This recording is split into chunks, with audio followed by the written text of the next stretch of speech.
Hi everyone, it's Daniel Linder here, marriage family therapist for 30 years in the San Francisco Bay Area in private practice.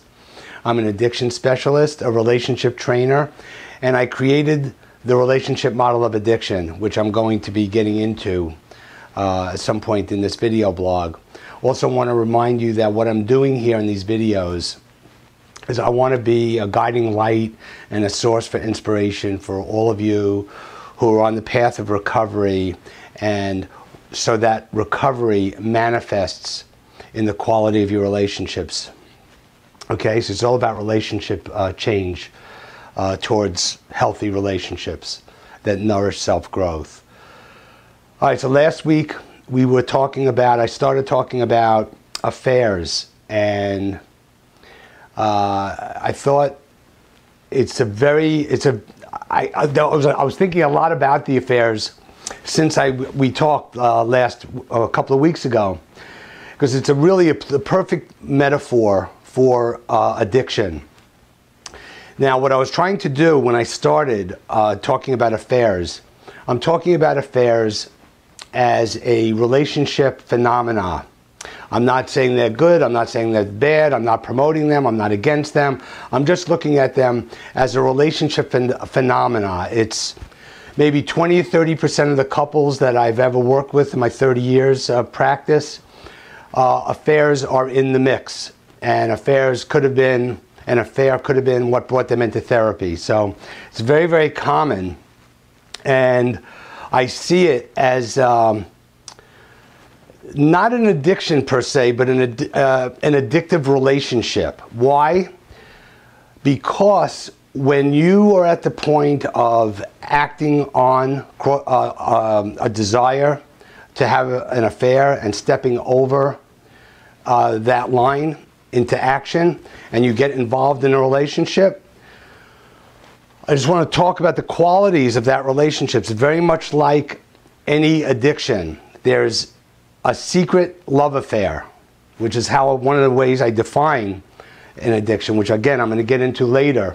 But it's a secret love affair, and that secrecy makes it very, very, very exciting, compelling, intense, and also it's the experience of being in an affair is overwhelming, overpowering, all-consuming, and that is also, and you lose control. You lose control. Your life becomes imbalanced. It revolves around the addiction. Not the addiction. It revolves around the affair, and your functioning, your ability to function in the world, I think, is often compromised because your energy is getting consumed in maintaining this affair. So here we have the foundation, or the hallmark features of a potential addiction. It has these qualities, this type of relationship. Now, what I wanted to do, as I said when I introduced this today, I want to get into and segue into the relationship model of addiction I talk so much about, and I mention every time I introduce myself. The relationship model of addiction is a whole new paradigm for understanding and treating addiction that's based on addiction as a relationship, very similar to a secret love affair. And I'm also talking about addiction from an experiential point of view. What is the experience like? What happens internally? What do you go through when you're having an affair, and why and also what are you going through when you get in the addiction? When in any addiction, what happens to your experience that you get so consumed and lost in the experience, overcome and overwhelmed and out of control? Now, in my training early on in graduate school, some 30 plus years ago, I got turned on to R.D. Laing, who was the only phenomenological psychologist around at that time, and I got really into reading all of his books. And what I said phenomenological psychology is the psychology of experience. Just basically, what is the experience like? And I read something in one of his books that was so powerful to me. It sort of is at the core of my relationship model of addiction. And I remember he was reading, and I think it was on page 60 in the book Self and Others, and he was writing about the experience of masturbation and what goes on, the psychodynamics that go on in the experience of when you're masturbating, and what can happen, what happens emotionally, and the interplay with your imagination when you're masturbating. And he says,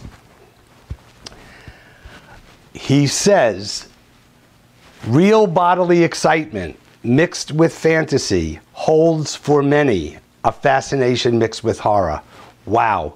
Real bodily excitement mixed with fantasy holds for many a fascination mixed with horror.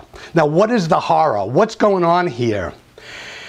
And he was only talking about masturbation, but it had far-reaching implications because it goes anything sexual. It could be sexual attraction, it could be a sexually intimate relationship.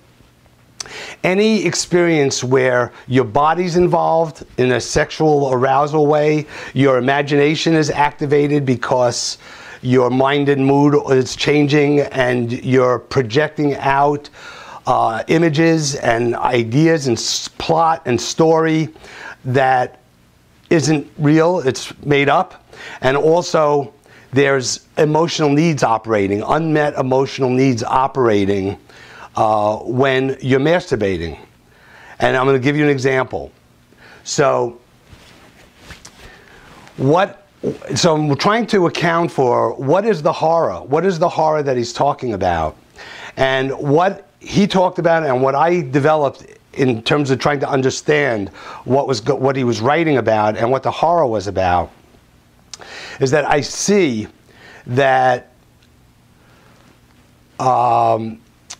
this masturbatory experience, whether you've been having an affair, whether you're masturbating, having an affair, any kind of sexual situation where you're attracted to someone or even sexually involved, there's a synergy that occurs. And the synergy is occurring when all of these three levels are activated and operating at the same time. Your bodies are involved and your emotions are involved. Your consciousness, awareness is involved, and what's unconscious is operating and driving you. And what's real and imagined is also operating. What's real is your physical experience and the mind and mood altering effect that occurs when you're aroused and excited. The emotional part of it is what I've talked about before. In terms of having an affair, the emotional part of it is what you're missing in life, all the unmet emotional needs and the pain that you have from the buildup of those unmet needs. So it's definitely emotional in nature, physical and emotional. Conscious and unconscious is, again, you're conscious of your physical response, but you're not really conscious of what's going on an emotional level. And what's real and imagined, what's real is that, again, it's really bodily, and if you're having an affair, you're having a lot of thoughts and a lot of projections about the other person that are very exciting, but one-sided. But, it's what you say and what you think that's conscious. But what's not conscious is, again, the need for relief and the need to get those unmet needs met. And real and imagined is the same kind of thing. What's real is the body, and what's imagined is what you're projecting out there, the story that you're projecting, and that is unconscious, but has tremendous, all of the images and the unconscious story and projections that occur are very emotionally charged. So you have this synergy here that creates this very, very compelling, irresistible experience. And so it's just beginning to understand that that's what's happening when you're masturbating, when you're having an affair, when you're sexually attracted to someone, when you're sexually involved with someone. And I thought that this was the perfect metaphor for addiction, because what Lang was talking about in terms of the horror and what happens and this effect that it could have that takes you over, that is the same as what happens when you do any kind of chemicals, whether it's marijuana, alcohol, cocaine, opiates. the chemical effect. It's what happens with porn addicts when they're viewing porn. There's this confluence. That's a perfect example of what happens with porn addiction, because you're using these emotionally charged images in combination with a physical experience, and that becomes overwhelmingly powerful and irresistible, and you get hooked on that. The same thing with gambling. Gambling, I know from experience, there's a physical part of gambling where adrenaline surges through my veins, my pupils get dilated, I feel really excited, I'm altered. It's definitely an altering experience. And sex addiction, same kind of thing along the lines I'm saying. All of these addictions, the psychodynamics and the experience of all of these addictions are pretty much the same as what happens when you're masturbating, what happens when you're having an affair. So I'm going to leave it here, and I'm hoping, again, that this is of value to you so you can understand a little bit better about the nature of affairs, what you'll learn more about what is happening when an affair is a situation, and what happens when you're masturbating, and what happens during any addiction that you could fall into, whether it's chemicals, porn, sex, or gambling. It's these kind of psychodynamics that are going on. There's a synergy between conscious and unconscious, physical and emotional, real and imagined. And so what I was saying is, feel free to ask any questions down below, or comment. I will respond, and I want to bring those questions up when I see you again next week, be able to say, I got this question, and be able to answer you and speak to you directly about whatever that is. Okay, so great to be with you again. Today is today is March 6th, and look forward to seeing you next time. So until then, remember, the quality of your relationships is the quality of your life.